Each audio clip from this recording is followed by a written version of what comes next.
All right, everybody. Welcome to a new show of the Heel Heat. Today, we're going to do the NXT Stand and Deliver Night 1 predictions with yours truly. You have the reigning, defending, undisputed Jaquan. And then you have the Super Wait. Before you finish, if you're going to introduce me, you have to introduce me the right way. Like Heyman? I am the reigning, defending, undisputed, runaway, Pick'em's champion. Hey, it's not runaway. 2 years running, it's undeclared, uncrowned, wrongfully withheld champion. Wow. That's a lot. Proceed, right now. Sir. So I see what we're going to need to do is we're going to have to send Xia Li to his house with that sword. In the words of Shannon Sharp, that ain't no problem. That ain't no problem. I ain't got no problem. Send Xia. Ain't no problem with me, sir. And we got your whatsoever. Your Super Saiyan God Benny over here. And me, Paulinho. Was that? Getting followed by Mr. X, but he don't want no smoke. He just standing in the back watching. You don't want that smoke? Nah. You just observing? Yep. And I'm Paulinho. Poo. And I'm Paulinho over here. All right, everybody. We got a 2-night event. This is the first night of NXT Takeover Stand and Deliver. I'm looking at both cards, even though we're talking about night 1, and I'm just like, can you actually put a card of 2 nights where you want to see both nights? You can't be like, I could pass up on this one. I'll see one match and that's it. No. Like NXT pretty much put 2-night show, and I really want to watch both nights. Stacked. Yes. Stacked. Yeah. Both and you know what's crazy? I have some bad news about this one. And the bad news is the fact that because of what I hear, night 1 is going to be on USA. I was just going to say that. Night 2 is actually going to be on Peacock. Right. So the bad news that I have is I'm going to be at work both days. I'm going to miss out on all of this greatness, and I'm highly upset. I don't know. Do you have Hulu? I don't know if it's going to be on Hulu. No, but I do have the Peacock app, so I can at least listen to the second night, but I'm not going to be able to watch. Well, it might be available on Peacock as well, though. Oh, well, I think night 2 is exclusively on Peacock. Yeah, I wouldn't doubt that they put both on. That Peacock has both. Probably, you know. So we'll see. All right, night 1. The one that I saw when I saw it come up, I was like, I want to see this match. This is the match I want to see. Pete Dunne versus Kushida. How I know you was about to start off with this. Oh yeah.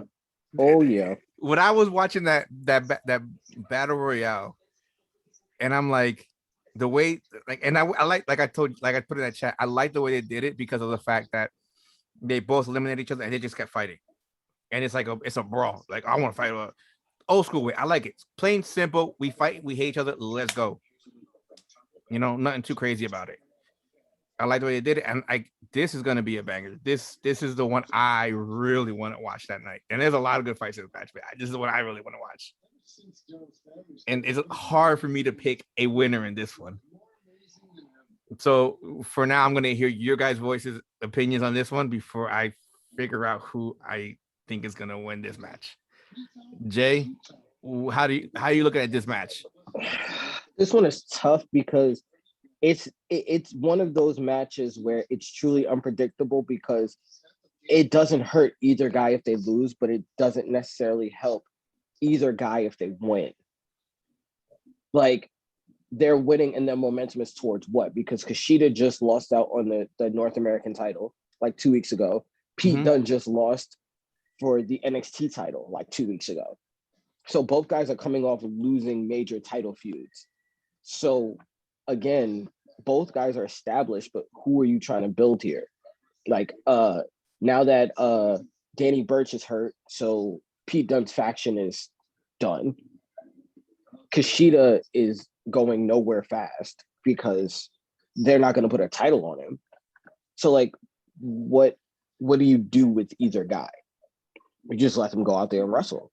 Like that's what this is. You just let two guys who are marquee guys in the main card and the mid card just go out and you duke it out, and you build both of them for an eventual push to what, I don't know.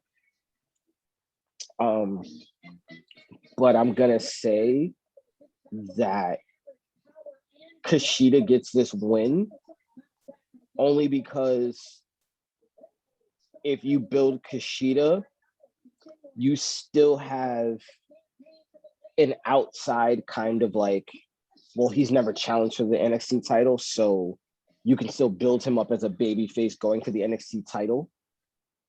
So down the road, if you wanted to say like SummerSlam weekend, you wanted to build the baby face long enough or big enough to kind of go after whomever is the eventual champion, Kushida's kind of that guy. He's got a little bit of an edge to him now, but he's still babyface enough that like once the crowd or whatever they decide to do with it comes back, he's enough of a babyface for you to cheer. Pete Dunne, on the other hand, is like, you know who Pete Dunne is, you know what he does, but he's a heel, and they need more faces in the main card versus heels at this point. So he's just, process of elimination to me says that he loses this one. So you got Kushida? I got Kushida. Okay. Kushida. All right, put this in here. Benny, how are you looking at this one? I'm actually agreeing with Jay on this one. I'm saying Kushida just because of the fact that Pete Dunne, his let's just say his path to the main event scene is a lot shorter than Kushida's would be. You can kind of sort of still hold Kushida in the mid to upper mid card versus Pete Dunne, where if let's say he beats Kushida, he would have more of a claim to say like, all right, it's time for me to go try and not reclaim was mine, but let's say claim the NXT championship, since I was, again, before Walter, the longest reigning NXT UK champion and all this other stuff. So I'm like I said, I'm gonna say Kushida just because of the fact that right now you have a situation where your main event scene, your NXT title scene is so jam-packed that it would be more beneficial to build up someone that's going to take longer to get there than it would be to just throw somebody else into that title scene like that.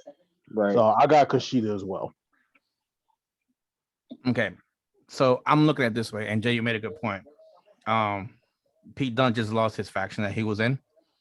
Mm-hmm. And if he wins, where does he go? Like, what do you do with him? He just challenged for the title and lost to Finn Balor. Like, you ain't got nothing to do with them. Like, right. Like, I love Pete, but what do you do with him? Yeah. And the thing is the faction that he has is nice. It's a good faction, and I'm trying to figure out what Pat's gonna do. I know he said something. I didn't hear what he says about the WWE, but where is this faction going? They benched him. That's pretty much all. They benched him. They didn't give him a reason. Mm-hmm. They just said like, "Oh no, we're gonna, we don't need you right now. Have fun, good luck, do whatever it is you want to do. Like, if we need you, we'll call you." That's kind of what that turned into. Here's the thing that's annoying is because you put him in a faction and then you take him out of there. For what? You could. And he was a mouthpiece of the faction. And there's so much you could have done with that faction. But I think too, I think there's a money issue in there somewhere, because that's not only is he running his own business, he's doing the podcast. He's based in Indianapolis, so he's flying into Tampa every time he does it. Mm-hmm. So the way I look at this is a match to take Pete Dunne off TV for a little bit. Yeah. That's how I'm looking at this. So I think Kushida's gonna win this one, and it's gonna be interesting where he goes from here. Yeah, his build is gonna have to be slow. My concern is, after hearing what happened with Andrade, that they might do the same with Kushida. Is if he wins it, call up. No. I'll say what happened with Andrade, he came out and he said, like, yeah, the only reason he won the title was because it would have been more believable that he beats Drew McIntyre than Adam Cole beating Drew McIntyre. That's why that's he fair. won. But Yeah, but again, it's annoying with though. but I'll put it to you this way. We knew when Adam Cole showed up that it was a matter of when, not if. Right. I'm looking at the current men's roster. Who's that guy? Who's that guy? Kyle O'Reilly? Maybe. You can do There's it, no but I there, mean, but again, there's no guy.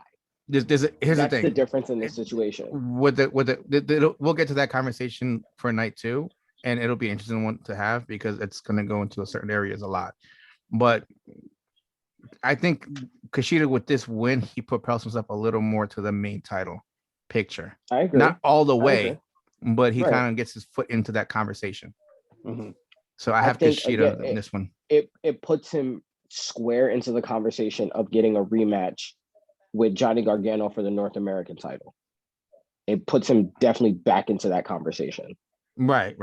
And I can see that. And I agree with him doing this, getting that rematch. You know, so I'm okay with that. He has to win this one, and he has to win it in a good way. And I think he's gonna. And maybe one of you two guys was saying he was starting to go a little unhinged, and it's starting to show a lot more now. So I wouldn't be surprised if this is where he goes unhinged again and injures Pete Dunne in order to kind of put him off TV for a bit. That's fine. Or move him to the main roster because again, with money in the, we have to also look past WrestleMania for a hot second here. And the next big event, unless they do King of the Ring, is Money in the Bank. And Kevin Owens already hinted at Money in the Bank last week.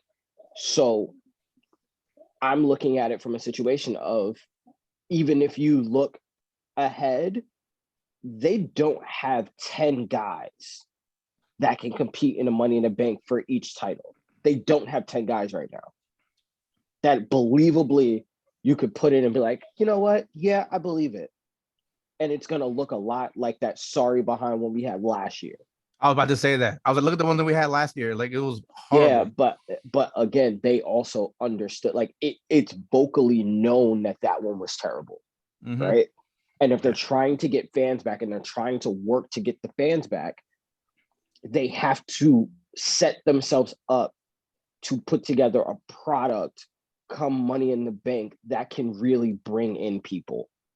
And I think Pete Dunne has enough equity on across brands that if Pete Dunne shows up, say, what is it, April now, if he shows up late May, early June to set up him being in the Money in the Bank match, that's going to get enough of a pop that Money in the Bank then becomes interesting. So that's kind of how I'm looking at it. Like, this could be, it could be to get him off TV, but it could also be to set him up for the main roster call up, or the call over, I should say, because they need talent. It's not really talent they need. It's in need a writer that actually has patience to actually write the stories. They have the talent. They have the talent. I don't think they have. I can't say they have the talent because they don't have the main event talent. They have the wrestlers. They don't have the talent because they don't want to build the wrestlers to get to that point. But then there's also guys that just don't have it. Like, let's be real. They're just guys out there right now that you just don't believe can be a champion. And that's the thing. It's like, again, I agree with Randy Orton on Broken Skull. Ricochet has everything, but there's the it that's missing. There's so many guys like that on the main roster where they have everything you want, but there's no it. The thing with Ricochet is he can only come around as a babyface. His charisma is, let's say, it's not a Rock type charisma. It's not a Hogan type charisma. It's like a little like, hey, it's a Rey Mysterio. It's a Rey Mysterio. Yeah, charisma. That's it. Thank you. It's like that, and that can only get you so far. Eddie Guerrero Unfortunately. charisma, Rock charisma, that'll put you over the moon. It don't matter about anything else. It'll put you over the moon. That's why Daniel Bryan doesn't have charisma. What he has is his ability to become and look like the underdog and work like the underdog and come out like an underdog. Well, again, I can't even fully agree with you there, because when he had the opportunity to be a heel, I fucking hated this dude. You know who? Like, And I it's weird. truly hated this man. It's weird saying this, but if you think about it for a second, it makes perfect sense. Daniel Bryan is the modern day Bret Hart. Yeah, actually, yeah. In a lot of ways, yeah, very much so. Except for the fact that he doesn't take the business as seriously as Bret Hart does, because Bret will No, not murder at all. someone over this. Yeah, No, not at he'll he takes it serious, but it's like he rolls with the punches. Yeah. He doesn't take it to heart a lot of the stuff. Like he'll be open minded.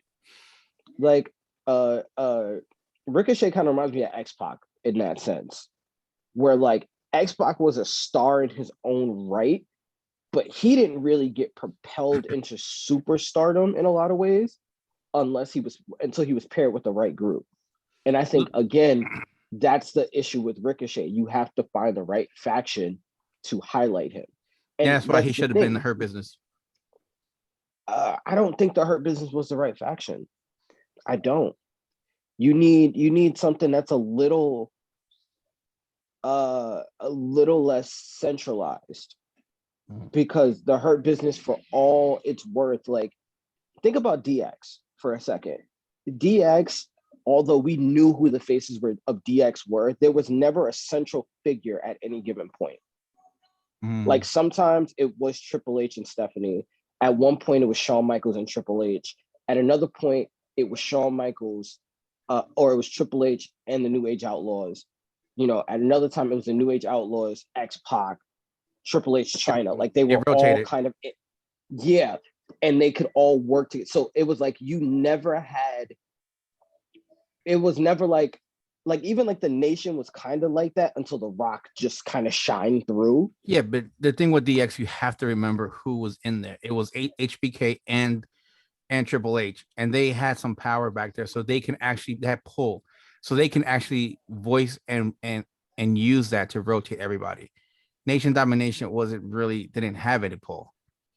Yeah, but like even the Hart Foundation, to a degree, like, yes, it was about Bret Hart, but the other Harts got a lot of shine off of it. And when they broke up, it wasn't necessarily a messy breakup. It was like, even look at Undisputed Era to a degree, because for a long time we thought it was about Adam Cole, and then Kyle O'Reilly stepped up, and then there was a whole thing where Roderick Strong joined them, and Roderick Strong had his thing. Like, for what they were, everyone got built from it. In a lot of ways, everyone shined from it, and that's what Ricochet needs. He needs someone else. Like, I wish they were still giving Randy Orton factions, because I feel like if you can write the right story, Ricochet can be swayed, because now he has this plucky underdog thing where he's like, I don't need a group. I'm a good guy. But if you can make it so that he gets demoralized so much that he has to go against everything that he stood for, to almost become like the Red Hood in a lot of ways, to what we consider like his Robin, because right now he's a Robin, and he's not the good type of Robin. Like, he's the chick with the red hair. He's not even Nightwing. We like Nightwing. He's not Nightwing. Like, we need like, he's the plucky chick from like Earth 3 with like the glasses, where it was like Black Batman Brave and the Bold. Like, that's where he's at right now. Oh, he needs to go Tim Drake.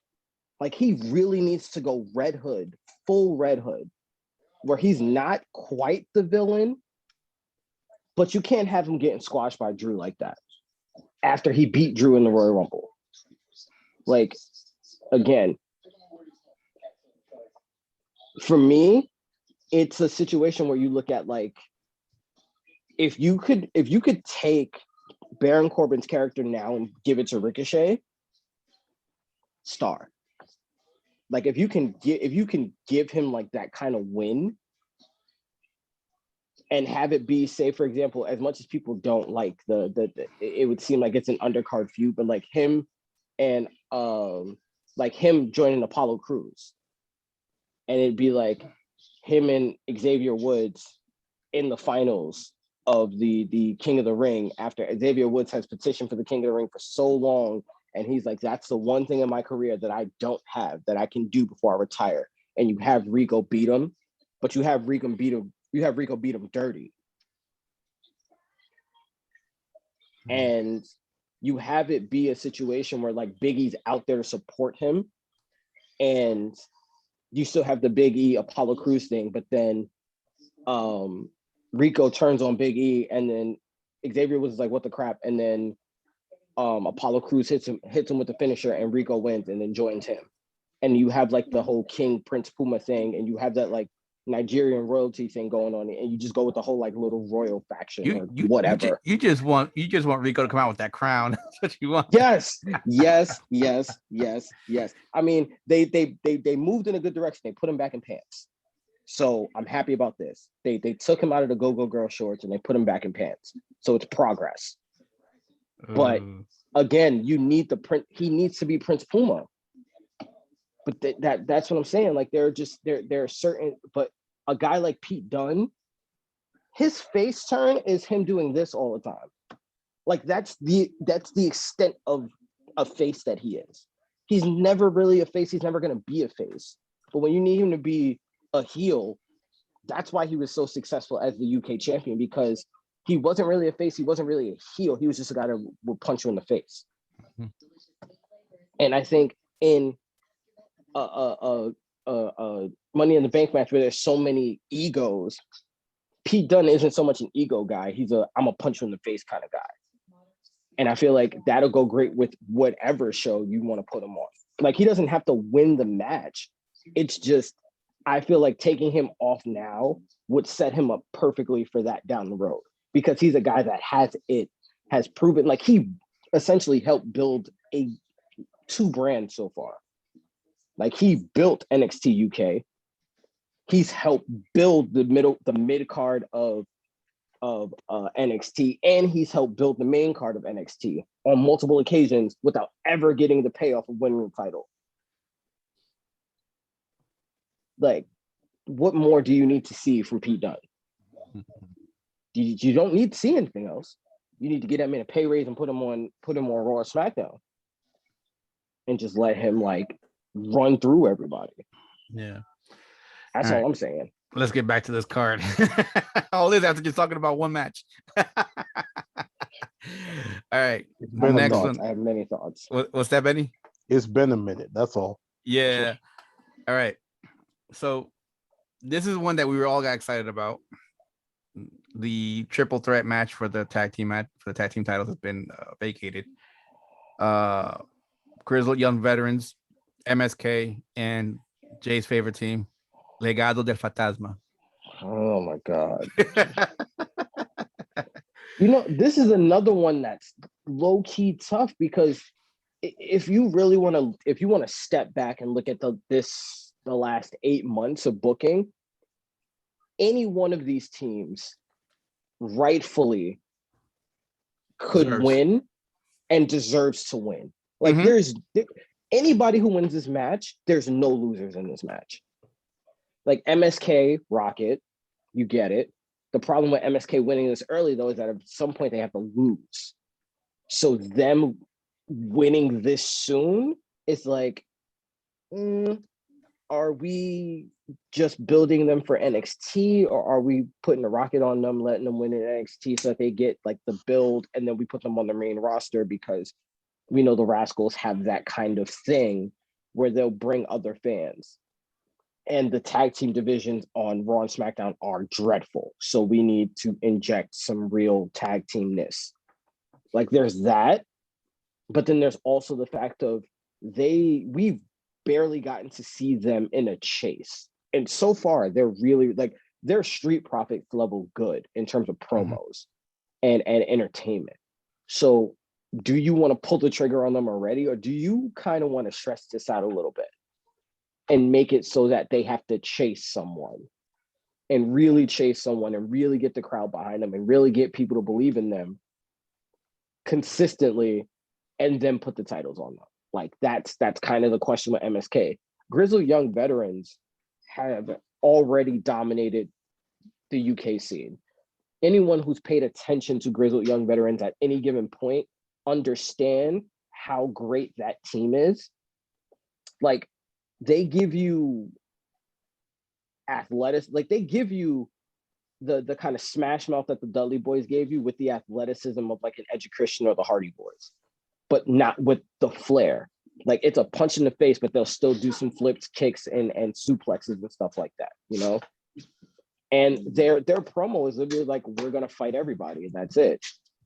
And then you have Legado del Fantasma, where if you're gonna keep the title on Santos Escobar, this is the logical next step, is to have not only the cruiserweight championship now prominent in the tag division, but now you have the tag titles where you can bring it over to 205 Live, where there's also a bunch of tag teams. So then you can add the tag team element to 205 and have them almost do double duty. So there's no wrong answer here. But just based on how the promos and everything have been going and just my gut feeling, I think it's going to be the Grizzled young veterans. I hate you, Jay. I hate you so much right now. What? Am I making too much sense? No, it's not that you're making too much sense. I was just hoping you were going to pick somebody else, because I am also picking the Grizzled young veterans because I don't think they're going to go the route, even though it was a minute ago that they did this with Undisputed Era. I don't think they're going to go the route of putting the belts on Legado del Fantasma. Why they have the Cruiserweight title still on Santos Escobar, which is a spoiler for my later pick. So the logical thing for me is it's going to come down to MSK versus Grizzled young veterans. And because of the fact that MSK won the Dusty Classic, I think it's time Grizzled young veterans get their win back. And because of the fact that, you know, just wrestling logic in general says faces are better as chasers. Right. So again, that's me. I'm short with the explanations and everything, but I got the I'm not going to do it. I'm not going to do it. I'm not going to do it. The Grizzled young veterans. And like I said, come on now. I'm low key hoping they bring back the tag team Survivor Series thing too for this reason. Yeah, because I want to see the Grizzled young veterans at Survivor Series with that promo. Like I want to see it. As much as I agree that this would be a nice win for the Grizzled young veterans to pick up after they lost in the final for the Dusty Rose Classic, I'm not picking MSK either, because I agree as well, where faces are better chasers than anything else. So that leaves me with my compadres, Legado del Fantasma, winning the tag titles. Taking it, like you said, Jay, taking it over 205, also allowing MSK to also flip around to 205 and NXT, try and get people put more eyes on 205. Because I feel there really isn't a lot of eyes on 205, and it's hanging by a thread before they pull the plug on that one. And I hate to say it, because the 205 guys are really good. Just the way they have them sometimes is like very annoying. Well, one, it's an hour-long show, so that's the first mistake they made, is making it an hour long. But also, Paul, why haven't you learned by now? If me and Benny are neck and neck in these picks, and you keep going against both of us, logic would tell you that you're probably not going to win this one either. I have 4 nights of wrestling matches to try and catch up.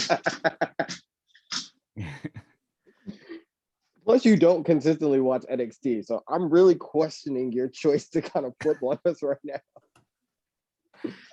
No, it's I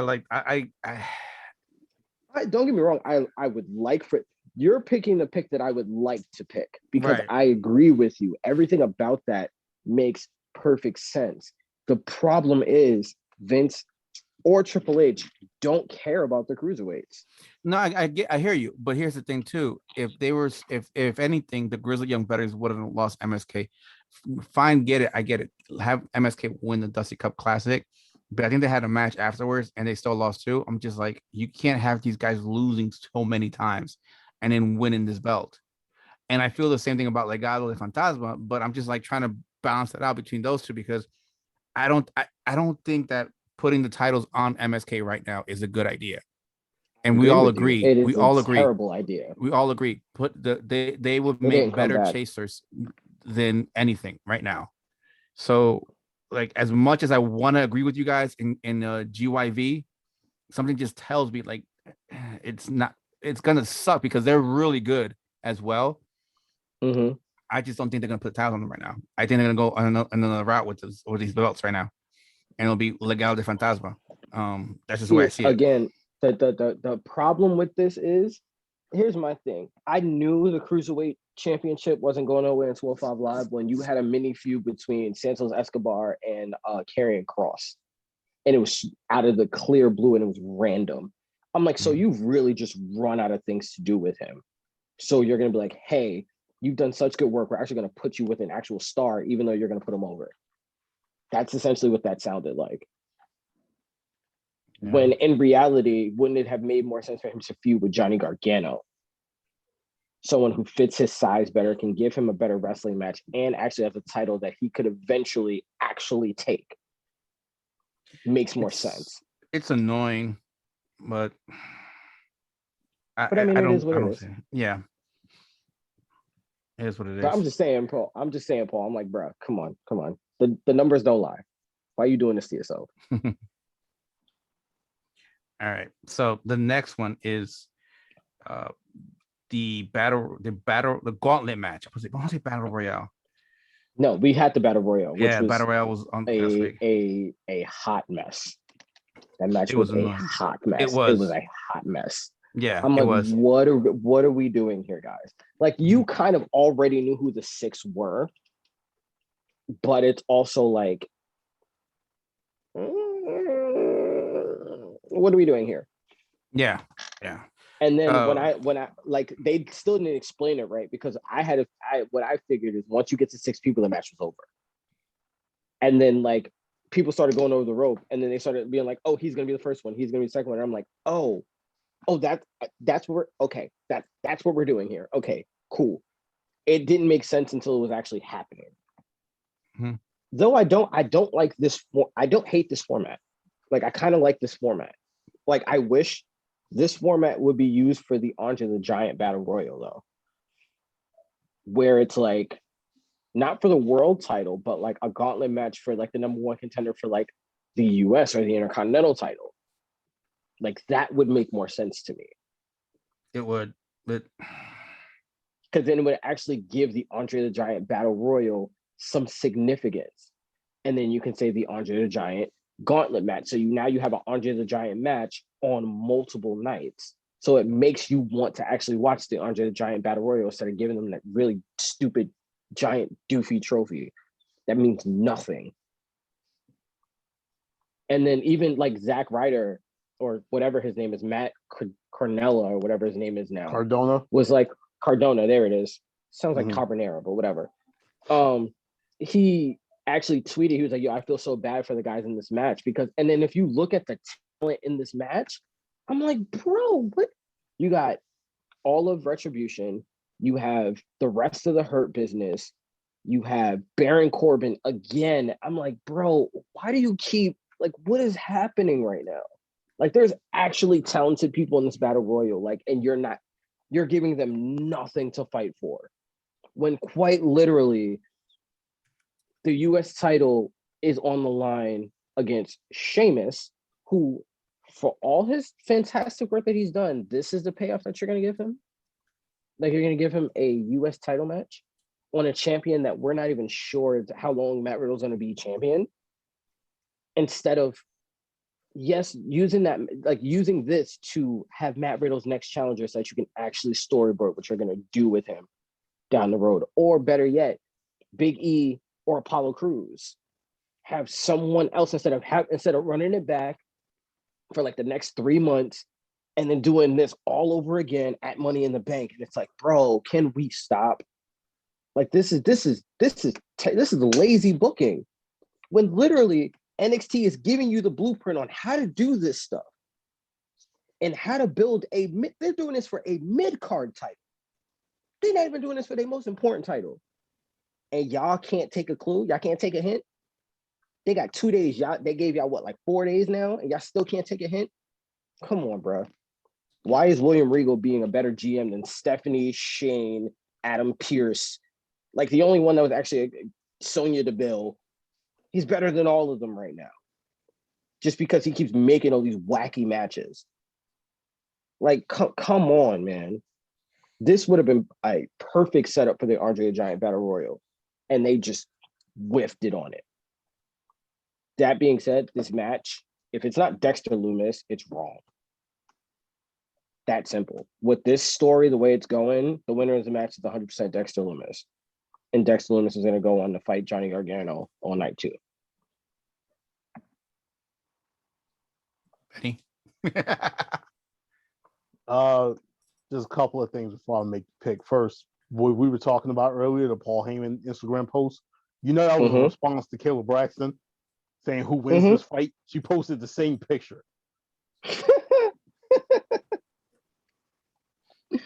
That's funny. The other thing, Jay, are you Sean Ross Sapp? I don't know who that is. He's Fightful.com. The thing no, about but it, I'll take it as a compliment. I was listening to the podcast earlier, the after SmackDown one, and they said the exact same thing about not the Money in the Bank, the Andre the Giant Memorial Battle Royal. Somebody said the thing doesn't mean anything. He said, I got a real easy solution for it. Make it mean something. And his suggestion was the exact same one. Make it for hard, a future bro. U.S. or Intercontinental title shot. It's not hard, bro. It's not rocket science. I don't need a degree. I don't need to have worked in WWE. I don't need to have worked in journalism to literally just say, listen, I have 20 plus years of being a fan and seeing how you guys have done this. It's really not that hard. It's It's the problem. There's a lot of problems there, but Benny, go ahead. I was gonna say, when it comes down to my pick, I'm gonna be real with you. I don't know who's actually in this match for the most part. Leon Ruff. Leon Ruff, Isaiah Swerve Scott. So the order is here, let me tell you the order. I took the picture the other day because I was looking at it.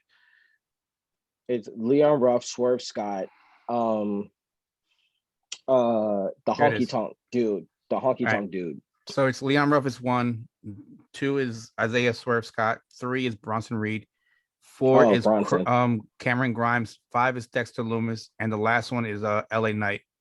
And remember, it's a gauntlet match, so that's the order I ran off in pretty much. That's wild, because the whole Dexter Lumis Austin Theory thing would have had me thinking that Austin Theory, if he was in this, was going to win.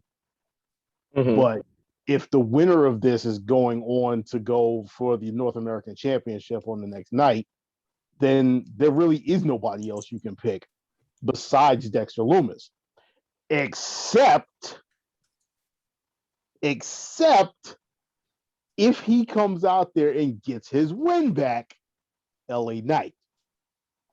We hear. The only thing that's pulling me off the LA Knight thing is the fact that it's too early. It's not even so much that it's too early, because he's established as, a name that's been in wrestling. Everybody knows who this dude is. It's just a matter of your story has been so focused on Dexter Lumis versus the Garganos and that whole faction that the way. Whatever. I'm gonna call them that way.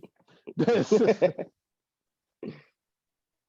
whole story has been focused on Gargano and Lumis, and Gargano manipulating Austin Theory, and Indy Hartwell being all transfixing everything on him and everything like that. Everything is pointing to him. So NXT, although they're under the WWE banner, they're not as scatterbrained as WWE booking is. So I don't think there is any way that, unless they just out of the blue give it to LA Knight, that Dexter Lumis is going to be losing this match. So I got him coming out. That here's the thing. I will stick with my pick, but also I'm gonna put a caveat to it. There could possibly be a plan, because I forgot that LA Knight was in this match, that it could end up being a triple threat. Really? I think that because of the fact that they wouldn't put LA Knight, Eli Drake, whatever you want to call him, in this position if they didn't have a plan to pay it off. Because again, they took the separate, they used the same match to establish Kushida versus Pete Dunne. If they wanted to do something else with LA Knight, they could have, but they didn't. They used him as the anchor for this. So something about this feud, and then LA Knight stepped to Johnny Gargano. So something about that is in play. And they want Eli, I must call him Eli Drake, LA Knight and Johnny Gargano to face off somehow. But you can't, because of the fact that Dexter Lumis has been around for so long, and Dexter Lumis was supposed to be champion at least 2 times over already, you can't just dump him.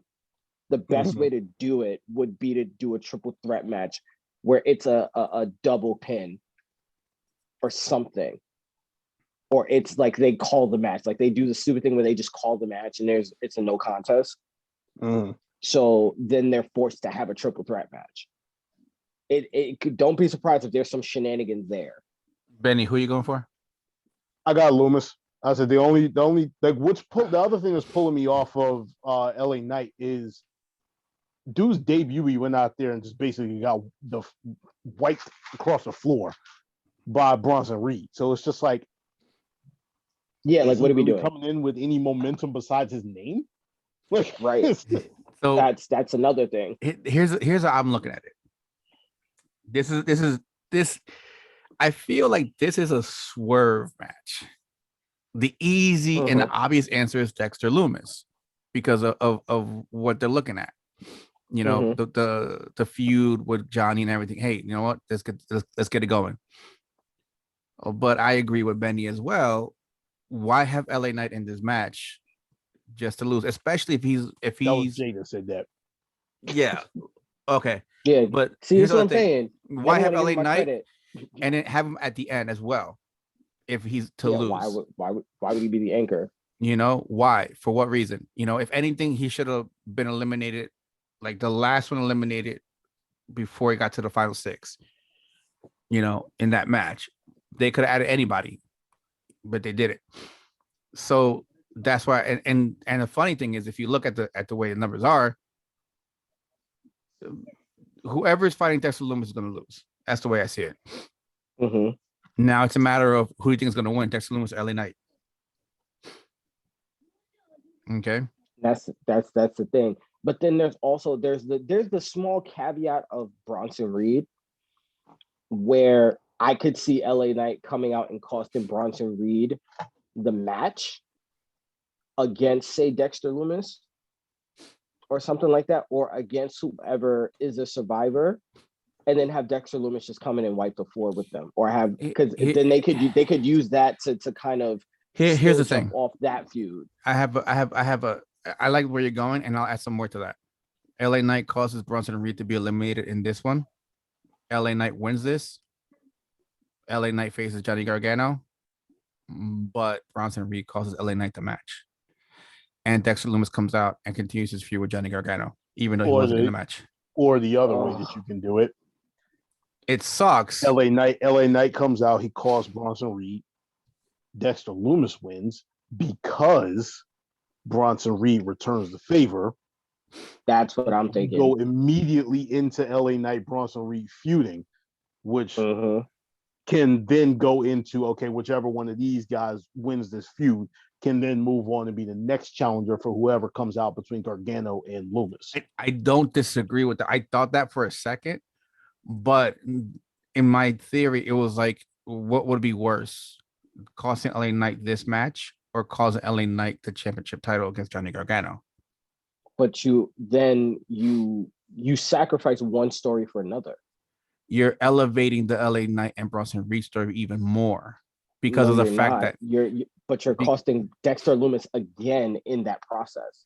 I Because know, again, but the last thing they want to here's the do reason. is Here's the reason. prolong this Do you again. how much do you really see Dexter Lumis as a champion? The way they have his character, it's like he doesn't need a belt. He doesn't need a belt, but you can't have it be this. Like you had it where he was supposed to get it before Johnny's second title reign. He gets hurt. They bring him back. They do the whole Indy Hartwell thing, only for him not to win the title. That doesn't make any sense. Y'all gonna hate me, but I'm going LA Knight on this one, right? I'm telling you, you're gonna cost yourself points. You do that I know, to yourself, I and know. I'm gonna laugh at you. I know. I'm gonna laugh at you. I know, but you know, because the thing is, you're trying to play chess with Vince right now. No. This is not Vince. This is Triple H. This is Triple H. That's worse. You're trying to play chess with Hunter.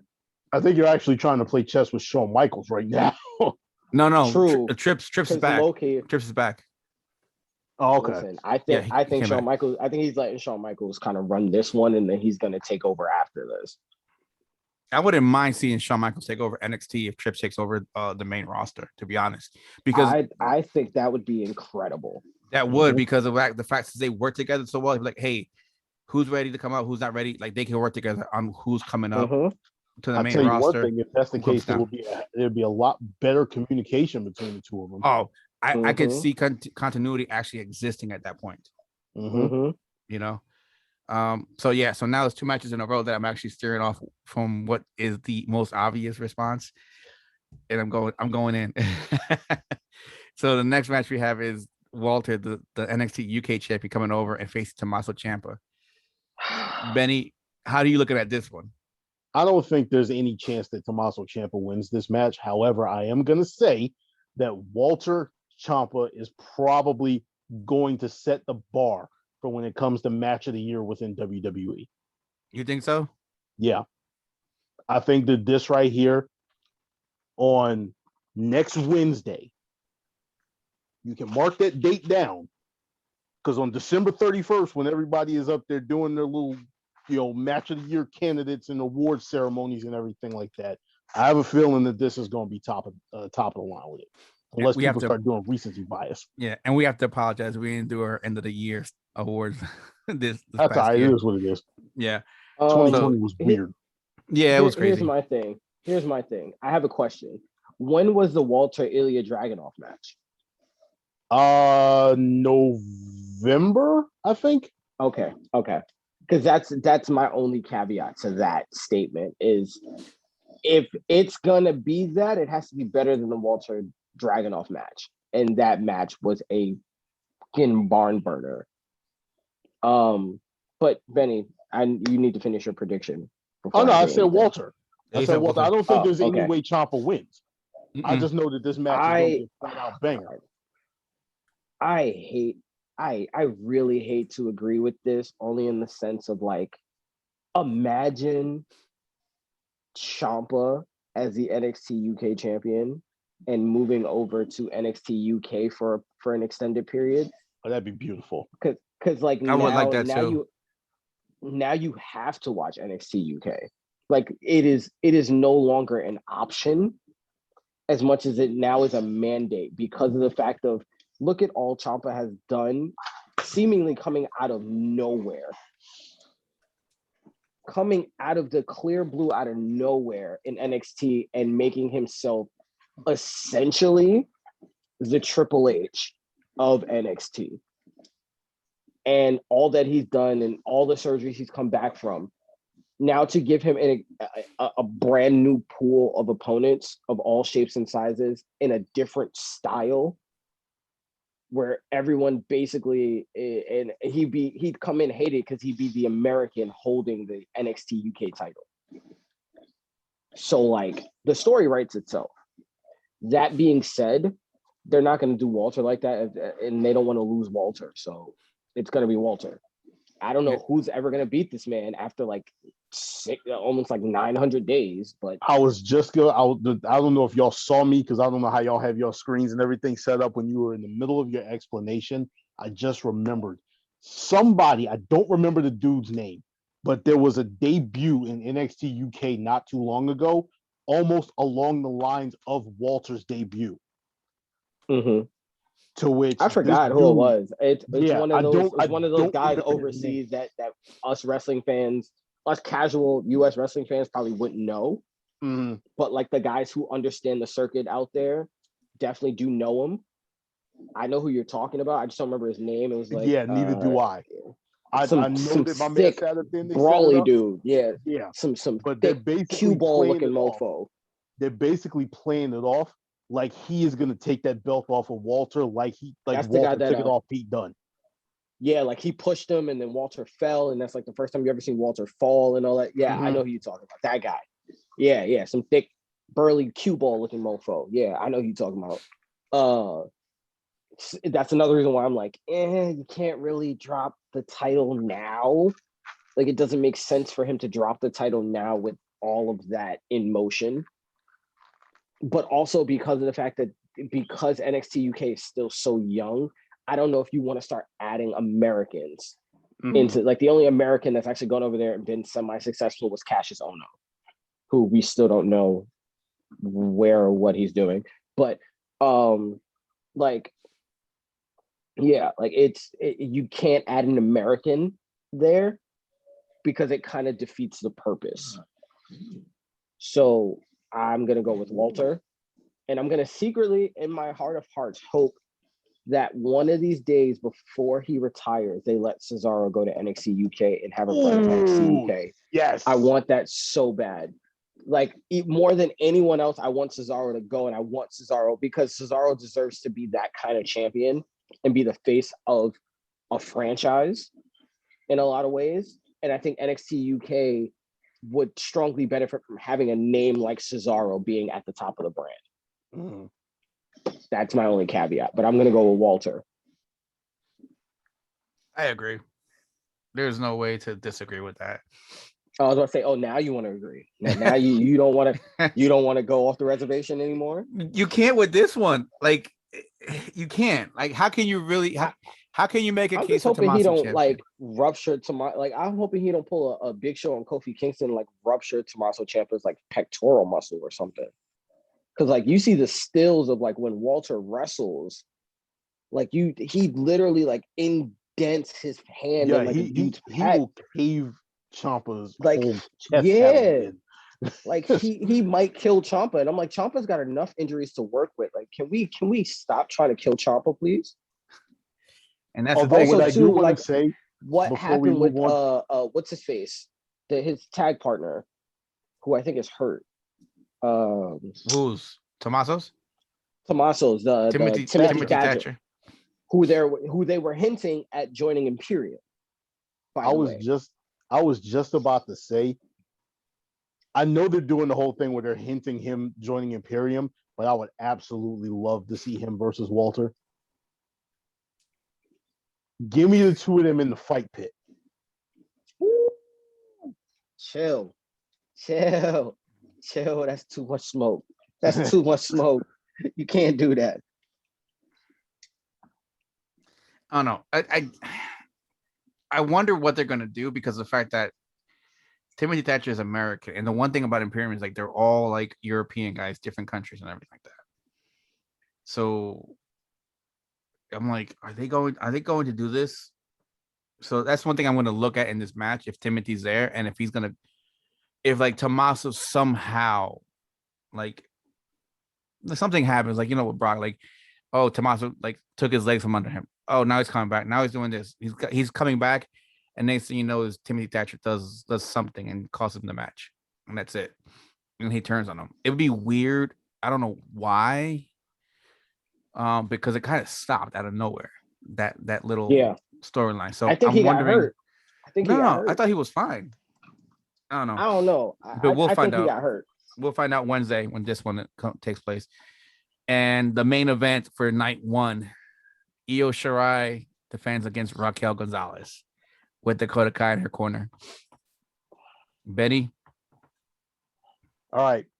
As our resident Io Shirai stan, all right, I'm going to put this out there right from the start. Io has been champion for almost a year. If it got around to the time that In Your House took place last year, then it would actually be a full year because that's when she won it. She has been pinned, I think, on TV once. I don't remember. However, Might have been like a tag match or something. That pinfall was to Raquel Gonzalez.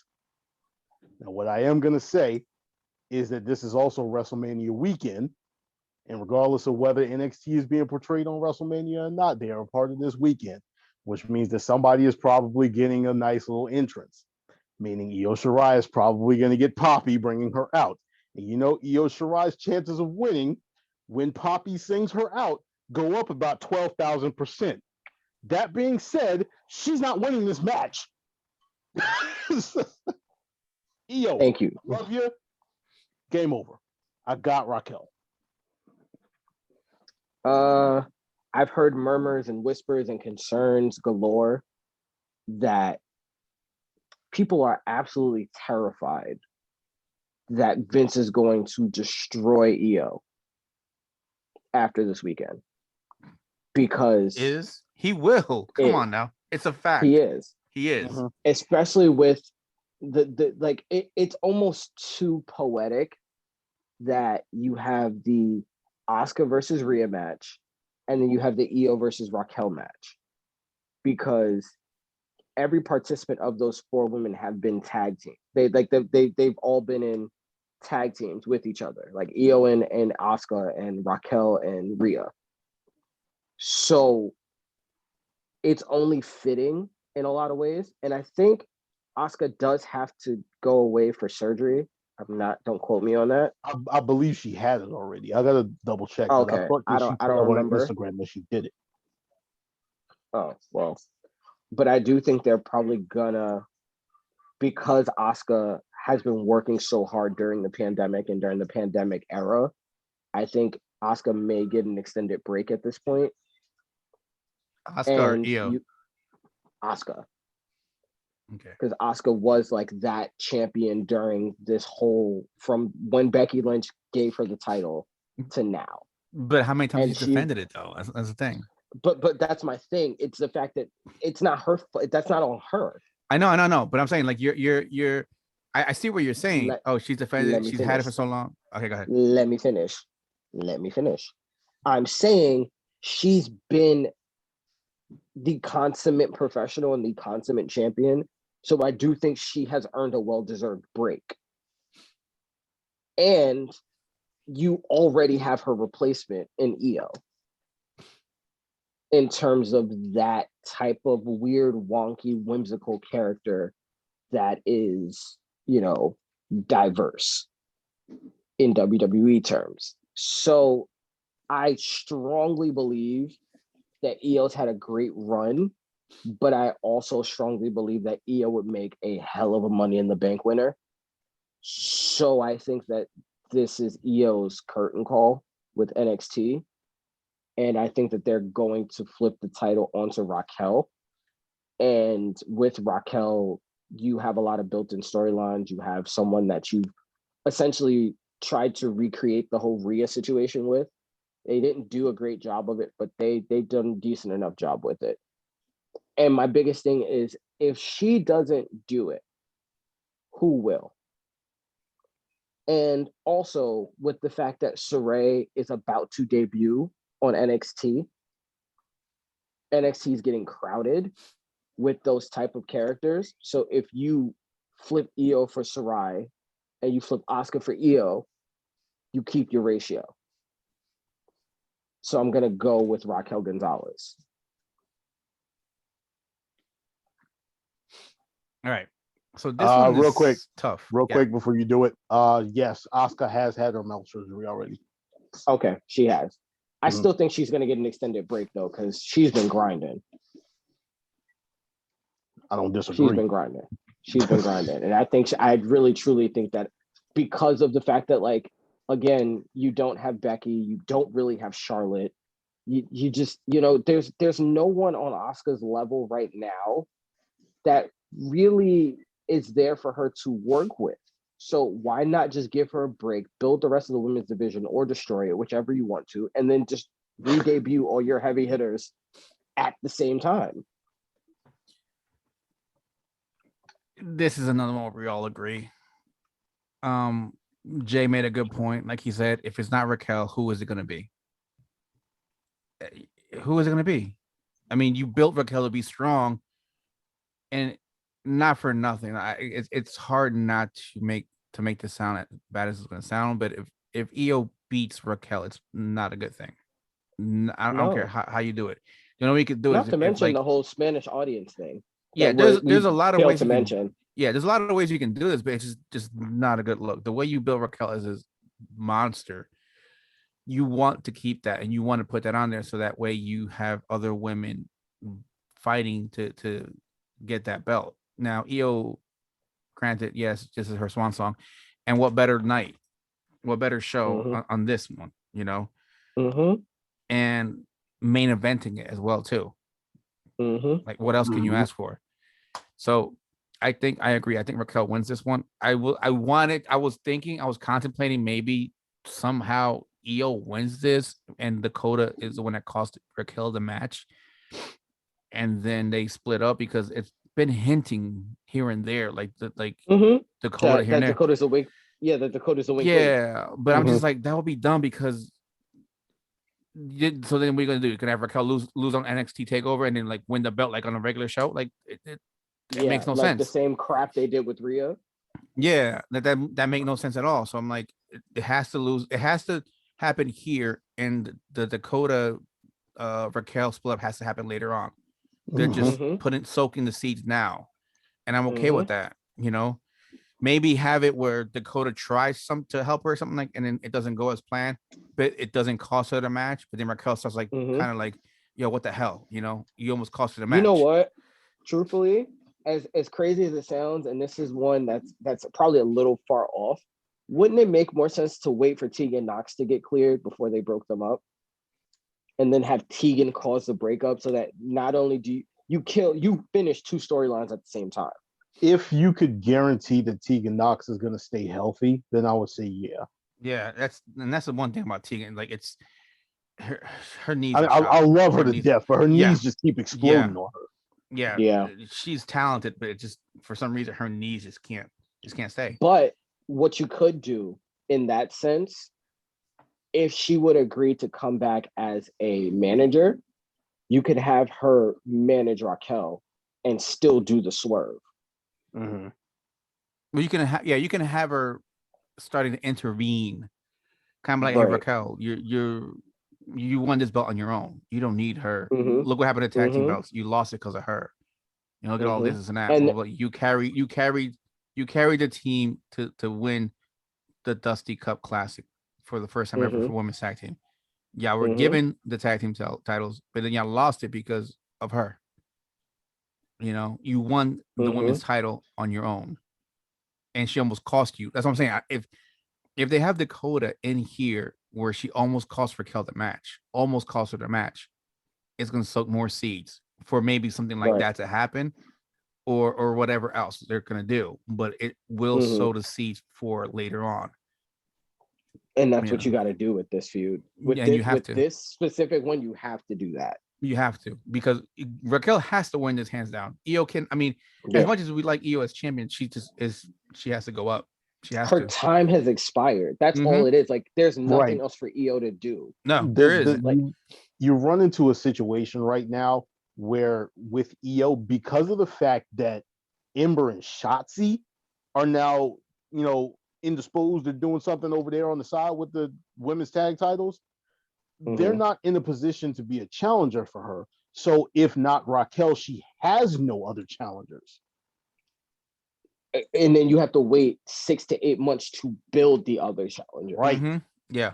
So it's just like you're going at a point where it's like, now The only other person would be like Dakota Kai, but she's already lost to her. She's already lost to her. Yeah. The same thing with Candace. And we thought it was Candace gonna be already Tony. lost her a couple of times. We thought it was Yeah, gonna be and that's what I'm Tony. saying. We thought it was gonna be Tony. Like And then Tony would have Tony made lost sense, to and her, then like- Tony disappeared. She probably went back home. So it's No, she's in my basement. No. Never mind. I just don't think they have anything for her at this point. No, there But then is no again, more. too, and that's the thing too. With Raquel, now you reset the clock in a lot of ways. Like putting in a Raquel is like getting a rookie quarterback. You just got to reset the clock because now all the matchups that Io won, they're all new matchups. They're all back on the table. Yeah. Yeah. So now you can now we can run it back. Now you have that new chick, the chick in the Paul said her pink. name earlier. Zia something or other. Yeah, Zia something or other. I don't remember what her name is. Oh, Brookside. But- Zia Brookside. No, Zia Brookside is on UK. She can come over here. Chick. She can too, but that's not who I'm talking about. The new chick that they've been building as a plucky baby face. I Oh, don't Zoe remember what her Stark. name is. There you go. That's her name. Mm-hmm. Her. Now Well, you here's the other have thing her. too. Here's the other thing too that you And can I think look did at. she debut against Raquel? I don't remember, but here's the thing you can look at. You can have it where she clears through some of the wrestlers, and then you're like, oh well, no, she can't win. You can't beat her one-on-one. It has to be like a triple threat. So then you start building these triple threat matches for her to win, and then like she pulls them off, and you're like, what the hell? What the hell? Like you start stacking the tables against her, because of the fact that the faces have to find a way to stack tables against them. And then you create more of a cluster there, even with the faces. Like, I want to win this. No, I want to win this. Like, damn, Right. So there's a lot of ways you can go with her. But then also in building this, you're building up Raquel to eventually move over to now you would have Rhea and Bianca Belair as champion. Right. On the other brands. And that sets up I know we're off by about a year. We've got a couple of months to go, but imagine that matchup at Survivor Series. Holy, and now it's a situation where we can't even call like, oh, we don't want the SmackDown because now we have a new slate of champions and we have all new talent. So now it's a situation where you can just let this talent go, and now you have the Rhea Raquel rematch, and then now you add the Bianca element to it. And then you possibly have like the Bailey and the Charlotte. And now that makes things a lot more interesting come Survivor Series and come Money in the Bank and all this other stuff. But in order to make that believable, you have to now build Raquel, like you said, and you have to build her into this monster. And plus you have all of this talent, and now you have a ready-made plucky babyface in Shirai that's coming over from Shimmer, I think it is, right? From one of those I think it was Shimmer, because Sarah Logan knows her. Like, she's been around the independents for a long time. She's obviously going to be the plucky, new, exciting baby face that they're going to build to eventually face off against Raquel. But in order to make Raquel look dangerous and to make this Shirai chick look good, like, they have to start just knocking people down. And in order to do that, you have to clean the slate. Like, you have to wipe the slate clean. So, like, again, Raquel has to win this. Yeah. Finally, we all agree on something. This is like the second or third one. It's funny because I was actually going to disagree with you about something. Oh, okay. Just because of the fact that, and it's nothing to do with this match. It has to do with you thinking down the line towards Survivor Series. There's a very, very, very big red-headed elephant in the room that's going to kick that plane in the face. I don't disagree with you. I really don't. But again, that's a very volatile variable that we don't necessarily know about, nor is the, blonde stick Thunder Doom God Thor person still sitting in the wings complaining about stuff. So there are two very large combustible elements still kind of changing the variables, But we don't know when either one of them are going to come back. Right. No. Fully. No. We don't know. We don't know. So we can't factor that in because we don't know. And again, with the fact that Charlotte went down last year, there's always that option. Like there's always the possibility of some woman from the main roster now going down and challenging Raquel and taking the title and killing the momentum or enhancing the momentum. Think about that. Like that's what I'm saying. Like there's always that possibility now. like it could be Asuka that does it because technically Asuka never lost. That is true as well too. So I mean, again, there are a lot of ways to go with it, and then there's also the element in the wind, and it's a rumor I keep hearing. So I'm like, where there's smoke, there's probably a little bit of fire of the Tessa Blanchard thing. And the only company that will night talk after to Mania, her, we might find that out. Yeah, that's what I'm saying. Because like we don't know. We don't know. Like she's got a lot of heat already with a lot of women in the locker room. Yep. So introducing her is probably going to be more controversial than the Ronda Rousey. I don't think thing. Ronda Rousey is still in play. I don't think it's that much heat because of the fact she was at the Performance Center training. I think she has more heat at AEW in their locker room than in WWE. That's why I don't think she's been signed yet. Because if anything, AEW wanted her, but after what came up, they're like, we have a good thing going in our locker room. They're not touching her. Yeah, they're not. Then too, and again, there's that. There's the whole Chelsea Green thing, where again, Chelsea Green has been doing a lot of promo work and a lot of stuff on Twitter trying to reset that storyline with Mickie James, where essentially it's the Trish Stratus Mickie James storyline, but Mickey's Trish and Chelsea is Mickie. So going back to so again, that's what I'm saying. There are a lot of elements that could keep that Survivor Series mega match from happening and could 100% cataclysmically shift WWE's women's division on any show or as a company. But just for what the variables that we know now and from what we see now, it all leads me to believe that Raquel Gonzalez has to be the next NXT Women's Champion for the women's division to grow and progress. Yeah, and Io Shirai has to be on a different show. I'll tell you one thing though. After this weekend, you're gonna get not just this weekend. I mean, like the WrestleMania week and everything like that. Over the next, I want to say 2 months, the women's division that everybody's been complaining about recently, and you've had people, even stars themselves, calling them out, just like Carmella did the other day. Rightfully so, by the way. This thing is about to explode in a good way.